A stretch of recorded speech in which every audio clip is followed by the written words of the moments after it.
ஆண்டவர் ஒரு பெரிய நோக்கம், ஒரு பெரிய விஷன், ஒரு பெரிய உந்துதல். அவனை கொண்டு போய் பட்டணத்திற்கு வெளியே விட்டு போன்னு சொன்னதுக்கு அப்புறமும் இந்த மனுஷனுக்குள்ளே இருந்த ஸ்லோ, இல்லைன்னா இந்த மனுஷனுக்குள்ளே இருந்த தாமதம், இந்த மனுஷனுக்குள்ளே இருந்த அந்த வெறுப்பு இப்போ என்ன சொல்றார் அப்படின்னு சொன்னா, தனக்கு முன்பாக இருக்கிற ஒரு ஊரை காமித்து, இதா எனக்கு பக்கத்தில் ஒரு ஊர் இருக்குது, நான் ரொம்ப தூரம் போக முடியாது, அந்த ஊருக்கு நான் போறேன், என்னுடைய பிராணன் பிழைத்து நான் அங்கே ஓடி போகட்டும், அது சின்ன ஊர் தானே.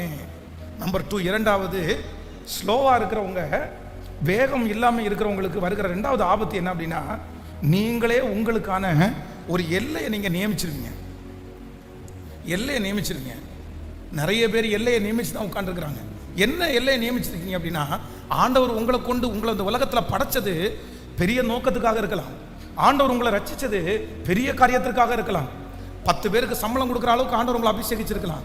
ஆனால் நீங்கள் என்ன பண்ணுவீங்க அப்படின்னு சொன்னால், ஒரு லிமிட்டை வச்சுருவீங்க.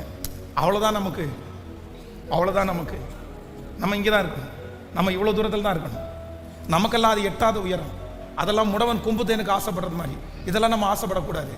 ஆனால் ஒரு உண்மையான தேவனுடைய பிள்ளை எப்படி ஜெபிக்கணும்னா, கணுக்கால் அளவு போதாது, முழங்கால் அளவு போதாது, நீந்தி நீந்தி மூழ்கணும், மிதந்து மிதந்து மிதந்து மிதந்து மகளணும்.